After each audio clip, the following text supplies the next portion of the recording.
Welcome to my PowerPoint about giants in Hearthstone. Starting off with Death Knight, we have Stitch Giant. So Stitch Giant is actually quite interesting in Standard. You can combine it with Corpse Bride to spend 10 corpses to then discount Stitch Giant and summon the Corpse Husband at the same time. So you can have a giant swing turn where you play on even as early as turn 5 you have the corpses, a 4-4, a 10-10, and an 8-8 for 2 cards. That's actually really strong. It's mainly used in Rainbow Death Knight because, well, you're also spending those corpses to upgrade your Climatic Necrotic Explosion, which is quite powerful. Stitch Giant's definitely one of my favorite giants. I like this interaction. It's very fun to play with. It's quite strong, I would say. If there ever was a world where the odd Death Knight hero power is changed to being 2 1/1s with charge that die at the end of the turn, I could see this genuinely being something that is powerful enough for Wild. Issue is that it doesn't work out that way. We have the really bad 2-1 with charge hero power.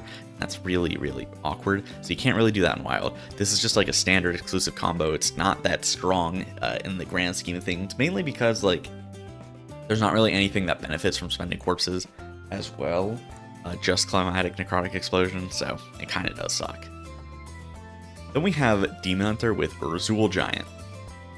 This card's just not real. It's not a real card. It's never seen any play. Token Demon Hunter has just been terrible the entire time it's existed. The card is only, I think it's only discounted while in your hand as well. I know it says it died this game, but I was looking at it in the wiki because I actually have never played this card in my entire life, so I couldn't tell for sure. But it said it was hand related, so I'm gonna trust the wiki. But I mean, can you blame it? This card's just so bad. Having 13 minions die is way too hard, especially because they have to be friendly minions. Not like it also includes enemy minions. And like I said, the Token Demon Hunter package is just really bad. The best card to ever come out for Token Demon Hunter is Sigil of Skydiving, and that just came out.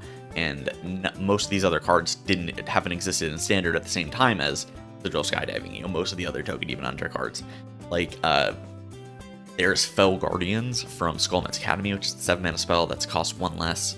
For each friendly mana died, level lost, summon 3 1/2 with taunt. Like, what is that card, man? Even for, like, actually, especially for Skullman's Academy at times, what is that card? It's incredibly weak. But Hearthstone Giant's just never been able to take off. At one point, people desperately wanted this card buffed so that there was, I forget what the card was. It was like, there was an interaction between a new card that came out that is technically not evolved. It's a transform effect that you would evolve your Wild Upon Null. Not Wild Upon Null. You would evolve your... Let me restart. You would play Blazing Transformation, which had just come out, which is discover... or it's like choose a minion, discover a minion that costs 1 more transform into, I think is the specific wording on the card, I can't remember. And then you played on Goldshire Null, and because there were no 11 mana minions in the game at the time, you would consistently hit Neptulon the Tidehunter off your Null, and it was really disgusting. And you're not supposed to be able to hit a card like Neptulon off of that because you're not supposed to be able to evolve into Colossals. So people really wanted something like Hearthstone Giant to just go to 11. It would be a buff to the card that desperately needed it, and it would have also been a nerf to the interaction. Instead, they just nerfed Goldshire Null, which is a very weird change, and the card did not need it because it was overall a fair card. It just it did not need to be nerfed for like 1 expansion until it rotated. Definitely didn't need that. Hearthstone Giant, terrible card. Then we have Mage. So Mage has Mana Giant. Mana Giant actually did see play at one point in a Quest Mage Open the Waygate. The whole idea, of course, is you would play Mana Giant, you play Arcane Giants, and then because of the way that, you know, the quest works, it effectively gives them charge, and then you just kill your opponent. It was the best way to play this deck for a good amount of time, I would say. It's just, as time went on, it became better to just actually kill your opponent instead of like saying, okay, well, I only put 32 in stats on board. You know, maybe you could live from that, you know, if you have Renathal or if you have armor, things like that. And that's why this like kind of version of the deck fell by the wayside. Taunts beat it. If you had, you know, any kind of like Freezing Trap would beat it. If you had Wandering Monster, it could beat it. It's just didn't really hold up to the game as time went on, and I think that's probably for a good thing. I think getting like 8/8s with charge because of Time Warp is not fun. I think Time Warp's, you know, not a fun card to begin with, but 8/8s with charge is definitely not very fun. Then we have Priest. So yes, Grave Horror is not a giant, I will say that. However, it's worthwhile talking about because, I mean, Priest's only other giant is Flesh Giant, and it's never been able to really make use of Flesh Giants. So Grave Horror, has Taunt, which is a big plus side for the mind. And that it does matter. Like, it having Taunt has been very significant because it lets it be pretty good into aggro Miracle Priest, because you can play like 3-4 Grave Horrors and then suddenly, wow, they can't get through your 8 health minion. Sometimes you give it more health because of Anduin's Gift or Shield, or Power Word Shield, or you could double its health with Divine Spirit. It's just been a very strong card in Miracle Priest basically since it's come out, and it's really, really nice. Like I said, Flesh Giant really has been playable in Priest. It used to be okay at 8 mana, but it was eventually nerfed to 10 because of Warlock, so Priest has never really been able to make that good of use of it. Then we get to Shaman. Surfree Giant's not real. I don't care what anyone says. I've never seen this card in my entire life. Ever once. It has been completely unplayable, and people are trying to tell me, no, it's so good, no, so good, when I try to rework it. It's terrible card. Just been completely useless its entire time in the game. I can't give you one good deck this has ever been in, so I'm just gonna skip past it. Go to the next one, which is Gigant Totem. Gigant Totem has been very good. It's been great in even Shaman since day one. It's been like phenomenal. Even getting a 0-mana 8/8 on turn 5 on average has been great for the deck. You can give it stats from your Stone Right. You can give it plus attack or plus health for free with your Totemic Might and Totemic Wrath. It's just been a great card.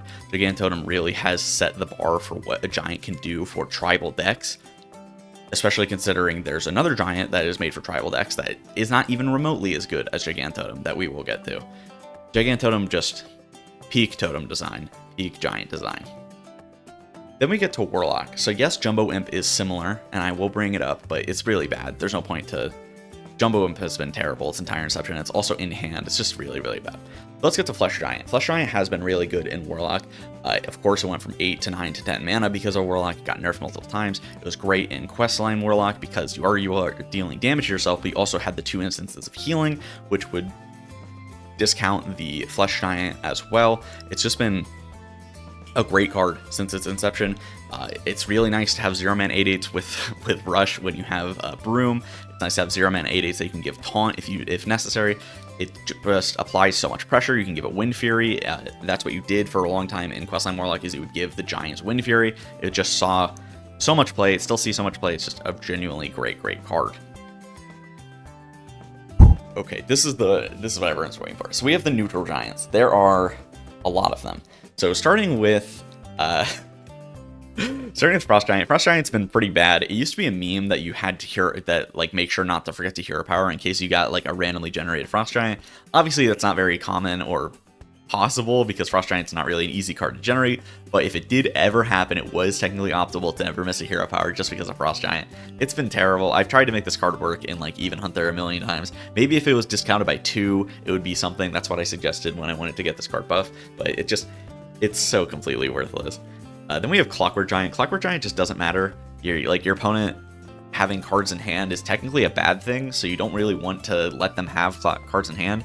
You can never make Clockwork Giant work because either your opponent has a lot of cards in hand, and that means that they can move it very efficiently, or they have no cards in hand because, well, that's how Hearthstone works. It's a really unfortunate one. Maybe if it were 8 mana, it would be a lot better, but at 12 mana, it's so terrible because what are you doing? Playing a 6-mana 8/8 on average? It just doesn't do anything.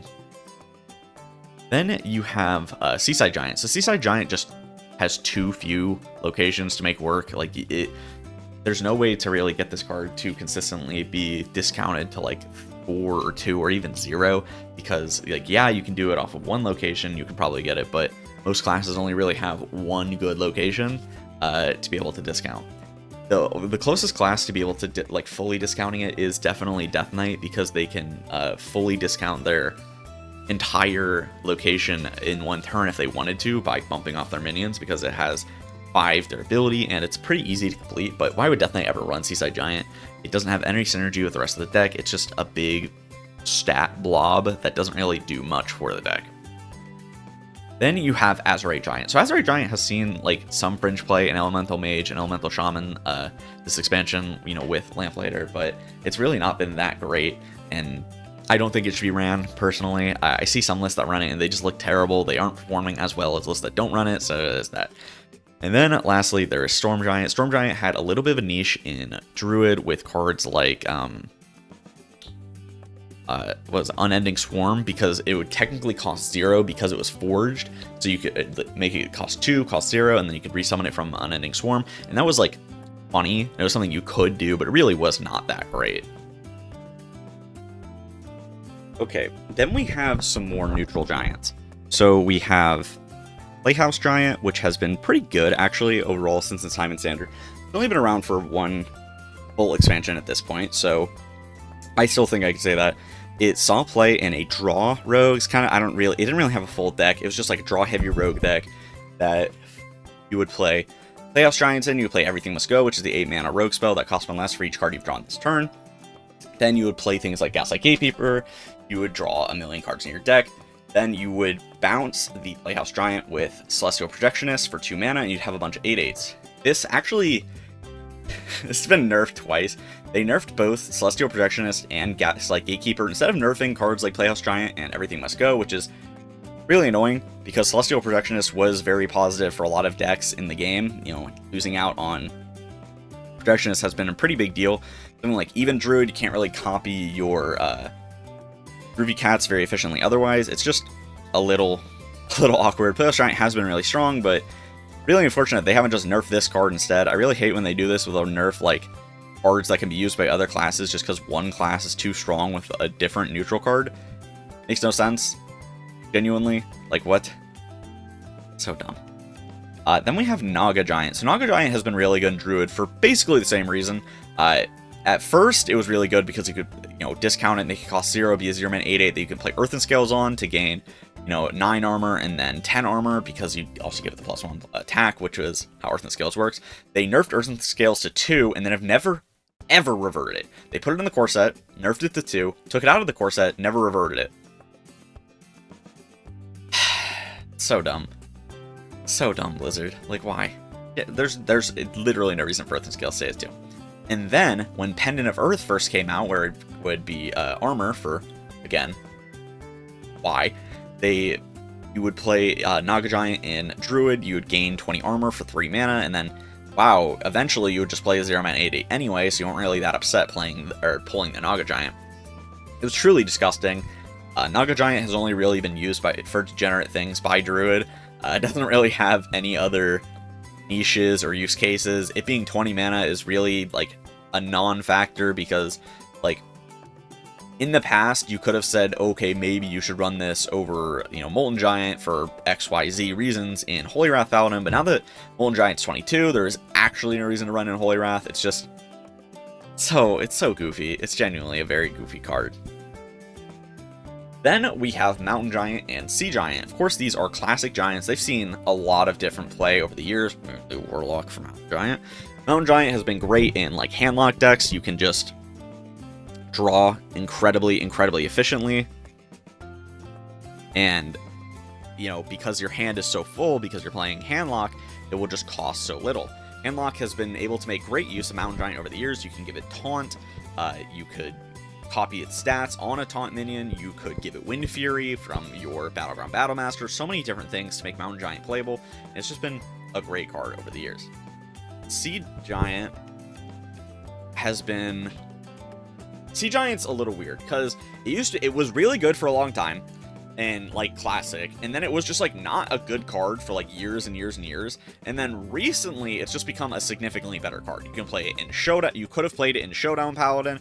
There's a lot of different like decks that can make use of Sea Giant nowadays because of like Swarm being so strong in Hearthstone, and, you know, completely replacing other aggro archetypes because Blizzard can't print good minions that don't swarm you, which is really fucking annoying, but whatever. So Sea Giant has seen a lot more play in recent years than it has kind of like ever. Of course, The reason I put these two together, of all the other ones, is the fact that they were both played in Conjurer's Call Mage. So Conjurer's Call Mage would, of course, generate a lot of cards in hand, from Mana Cyclone to then discount their mana or their Mountain Giant. Mountain Giants would cost, as few as 4 mana. You'd play Conjurer's Calling on it, you'd get more 12 cost minions, which at the time was just, more Giants, or Grave Horrors, which is, great. Hitting Grave Horrors, real good. So kind of why I put it in the video, mainly because of this interaction. So you'd get 7/8s with Taunt, you get more 8/8s, and it was just really, really strong. Then Sea Giants would also be able to be discounted by, guess what, your own minions from Conjurer's Calling, usually, and then you would be able to play Conjurer's Calling on Sea Giant to get a bunch of 10 drops. There are a lot of 10 drops in the game. I'm not going to list all of them off because I don't really remember what was out at the time in Standard during Rise of Shadows, but this deck was like one of Mage's like best decks ever. It was like genuinely one of the best decks in the format, and it's one of Mage's weirdest decks. They've never really been able to replicate a deck like this ever again for Mage. It was really only good for one expansion too, mainly because they nerfed Conjurer's Calling, and that sucks. But it was kind of really fun to play, I'm gonna be honest. It was Giants Mage, Conjurer's Calling Mage, whatever you want to call it. It's definitely like a deck of all time. I'm gonna be so real with you. I would be surprised if anything like it ever came back, but you never know. They could print like a Giant and Mage that's kind of easy to discount, put Conjurer's Calling back in Standard and Core, and there's a world. It also ran Khadgar, the 2-mana 2/2 Khadgar, so yeah, it really was a deck of all time. Then lastly, we have Molton Giant and Arcane Giant. So Molten Giant has been nerfed twice, from 20 to 25, and then from 20 to 22. This card's committed war crimes in both formats, like genuinely. Just recently, in Standard, you've been able to do Infernal, the 4-mana 6/6 that sets your health to 15, and then play Blood Treant on the same turn as early as turn 3, to then get 0-mana Molten Giants. Yeah. Yep. That's real balanced. In Wild, of course, you usually play it with stuff like Dark Glare or Questline to then discount as much as possible. The +2 cost has been more significant for Standard because you can't really do that Infernal Blood Treant combo anymore. I mean, thank God, genuinely. That's really toxic, I'm going to be honest. So it is a good thing that's gone, but it's, whew, boy, man, Molten Giant has had a long history of just being bullshit. It was great in Questline Warlock, and then you could give it, guess what? In even Warlock, Questline Warlock, all these different decks, you could give it Wind Fury. Yes, giving 8/8 Wind Fury is really, really strong. It's just been a great card. You can also run in Holy Wrath. You can combine it with the Call. Oh god, what is it called? I don't even remember what it's called. It's like High Priest the Call. 3-mana 4/4 or 3-mana 3/4 Roscone's Rumble. Gosh, I can't talk. Paladin Legendary that converts all of your remaining health but 1 to armor. So if you're at 30 health, you go to 1 health and 29 armor. So you could play it with Molten Giants. That was really good back in the day. Thakal Molten Giants was genuinely one of the best aggro combos in the game at one point. That says a lot about how Hearthstone has changed, doesn't it? Yeah. Oh man. But overall, Molten Giant's just been, it's been like a walking war crime of a card. I don't know how it's only been nerfed twice, and has been had its first nerf reverted. Then, lastly, but certainly not least, we have Arcane Giant. So, Arcane Giant was really bad while it's in Standard.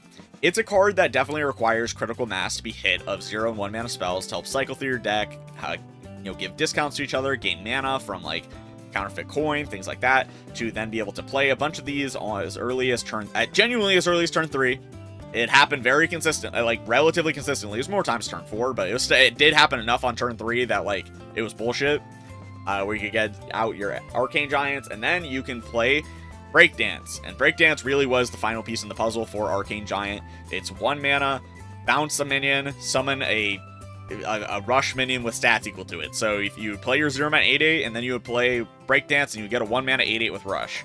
And then you could play another 0-mana 8/8 because it still kept the cost discounts. Yeah. Arcane Giant, man. I am so happy that Miracle Rogue is dead. If I see Arcane Giant again, it'll be too soon. It was obviously really good in Quest Mage. I already talked about that for, basically the same reasons as Mana Giant. It just gets discounted for free by playing your quest. Wow. It just costs 1 less for each spell you've cast this game, right? Like, so not very hard to do in like Mage or something, especially when you have like Sorcerer's Apprentice pre-nerf at the time. I hate Arcane Giant. I hate Molten Giant. I hate these two so much. But yeah, that's gonna be it for me. If you guys enjoyed, make sure to like, comment, and subscribe. Tell me what you think down below. Do you enjoy? Do you hate any of these giants? Do you like any of these giants? Do you wish there were more giants? How would you design a giant? Giant. Have you what's it? The New York Giants? Yeah, it's something about giants. Oh boy, that's gonna be it for me. I'll see you guys next time. Peace. Shadows are rising again! Darker than they've ever been. As evil descends from the skies, the world cries out, how will we survive? Out of the hall of explorers, and up from the dusty tombs, they grab their whips and fedoras. These legends of the past know exactly what to do.